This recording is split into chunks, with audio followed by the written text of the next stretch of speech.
Bagaimana antisipasi yang sebaiknya diterapkan di Indonesia? Kita bahas lebih dalam malam ini pemirsa. Sudah bergabung bersama kami peneliti Forum Indonesia untuk Transparansi Anggaran atau FITRA, Bapak Badiul Hadi. Selamat malam, Pak Badiul. Selamat malam, Mbak Dita. Baik, ini kami juga sudah mengundang sebenarnya tenaga ahli kantor staf presiden, namun hingga saat ini belum ada yang bisa bergabung dengan kita. Kita akan bahas lebih dulu dengan Pak Badiul nih. Negara-negara Asia kini mulai mengetatkan ikat pinggang begitu ya Pak Badiul ya untuk mengamankan pasokan energi akibat perang Timur Tengah. Nah, dari kacamata Fitra sendiri, sejauh mana kesiapan anggaran negara kita dalam menghadapi gelombang krisis energi ini?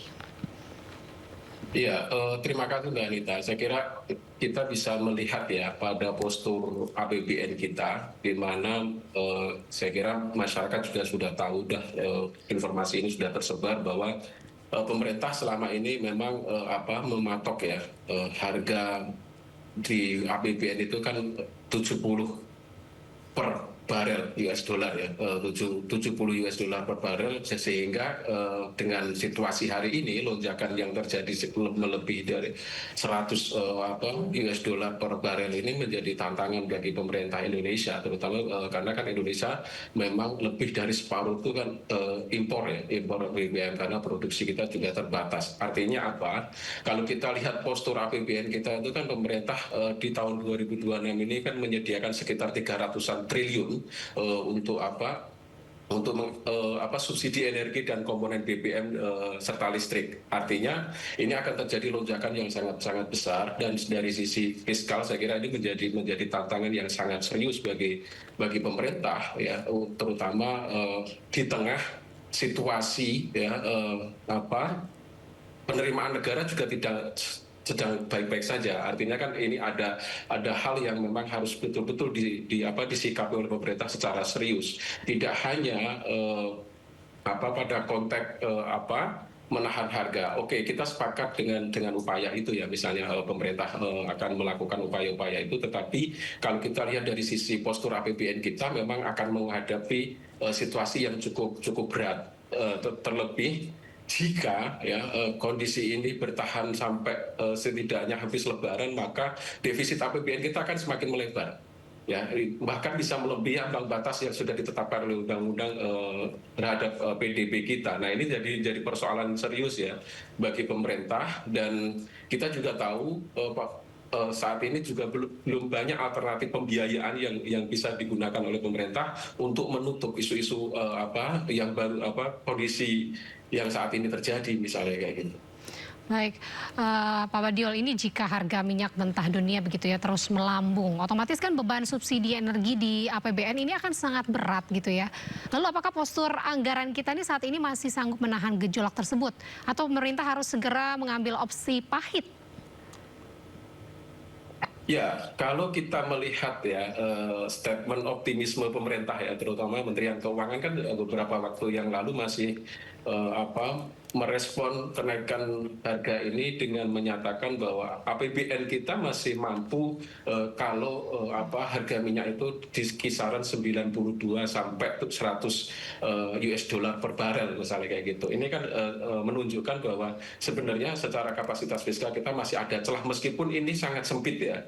Celah ini sangat sempit, dan pemerintah perlu melakukan strategi belanja, terutama ya tadi yang pertanyaannya Mbak Anita, bagaimana kemudian pemerintah apakah perlu melakukan kebijakan yang ekstrim. Nah, kebijakan yang paling ekstrim itu kan pasti menaikkan harga BBM ya, menaikkan harga BBM, dan itu resikonya terlalu besar kan kayak gitu kan. Makanya pemerintah mencoba untuk mendinamisir kondisi ini dengan cara tidak menaikkan sementara ya, tidak menaikkan harga BBM itu, tetapi mencoba mencari alternatif lain yang bersifat jangka pendek.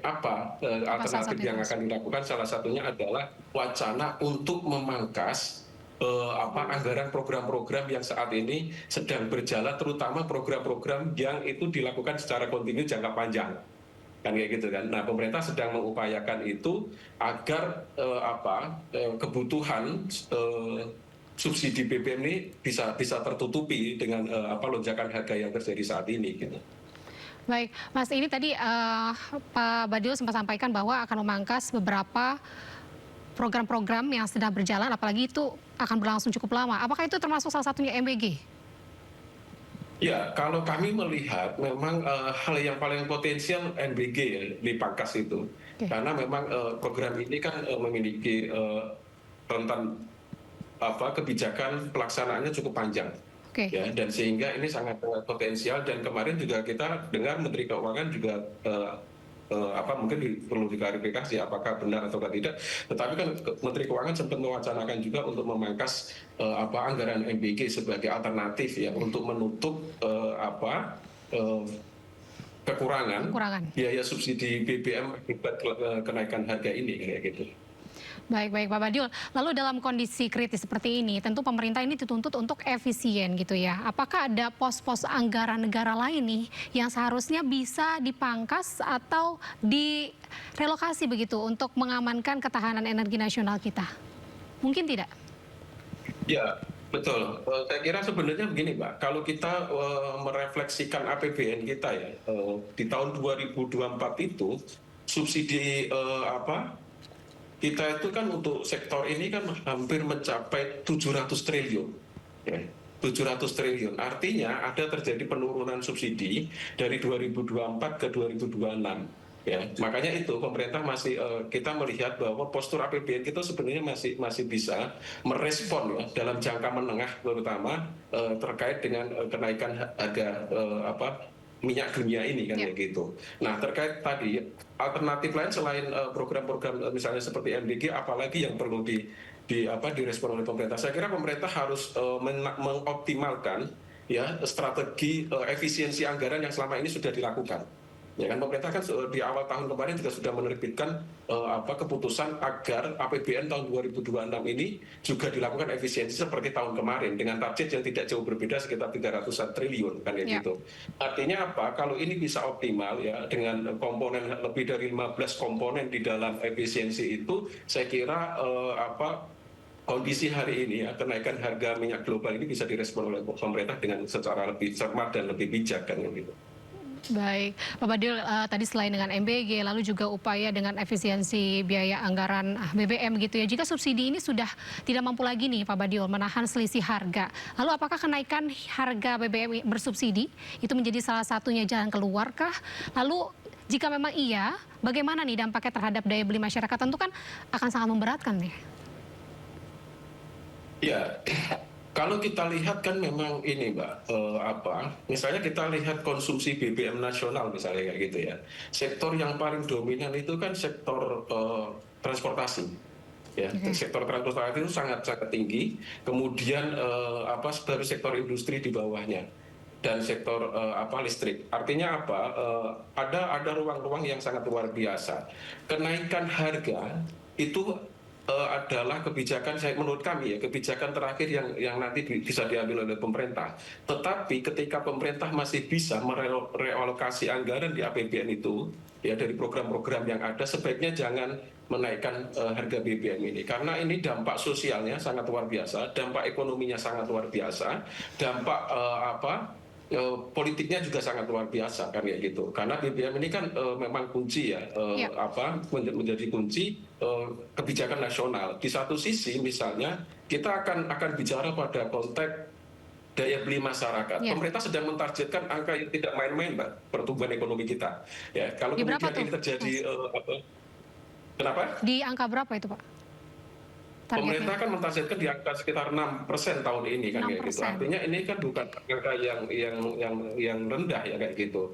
Meskipun kita akan menghadapi. Nah, tantangan saat ini itu kan sepertinya tidak masuk dalam skema ya. Tidak masuk dalam skema seperti halnya dulu Covid, itu tidak masuk dalam skema antisipasi yang lebih dalam kayak gitu. Baik, lalu menurut Anda kira-kira langkah antisipatif apa nih yang lebih konkret seperti yang harusnya segera diambil pemerintah hari ini agar Indonesia tidak kedodoran gitu untuk menghadapi imbas perang panjang di Timur Tengah?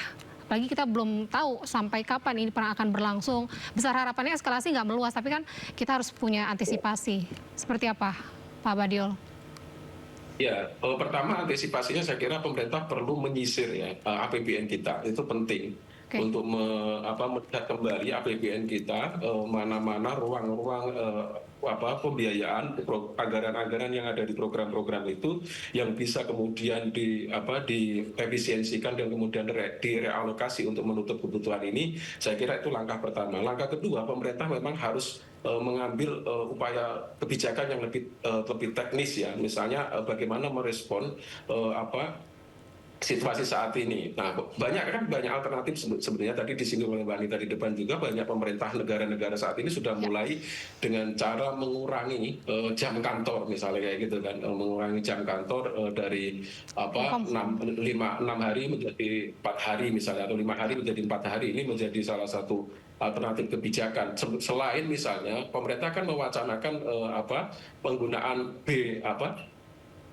biodiesel ya, dan yang biodiesel itu kan biodiesel itu kan B50 dan E20 itu kan sedang diwacanakan oleh pemerintah, tetapi itu kan tidak bisa serta-merta untuk jangka pendek ya, karena memang secara ini kan butuh proses juga. Nah, itu hal sebenarnya antisipasi yang cukup baik dilakukan oleh pemerintah, tetapi yang paling penting menurut saya adalah memastikan APBN itu tidak terseok-seok dengan cara tadi melakukan penyisiran dan realokasi anggaran. Itu yang paling rasional Mbak saat ini ya. Dengan kemudian memastikan perbaikan data sambil proses memperbaiki data penerima manfaat subsidi, karena kan kita tahu subsidi BBM ini kan karena dia bentuknya barang, jadi siapa saja bisa menerima manfaatnya kan kayak gitu kan, sehingga pemerintah perlu memperbaiki sistem distribusi subsidi ini agar tepat sasaran, karena kalau tidak ya situasinya akan menjadi berat dan program subsidi ini tidak tepat sasaran kan. Baik, terima kasih banyak Pak Badiul selaku peneliti Forum Indonesia untuk Transparansi Anggaran atau FITRA. Selamat bertugas dan beraktivitas kembali Pak Badiul. Salam sehat selalu untuk Anda. Terima kasih atas perbincangan kita malam hari ini. Terima kasih. Terima kasih.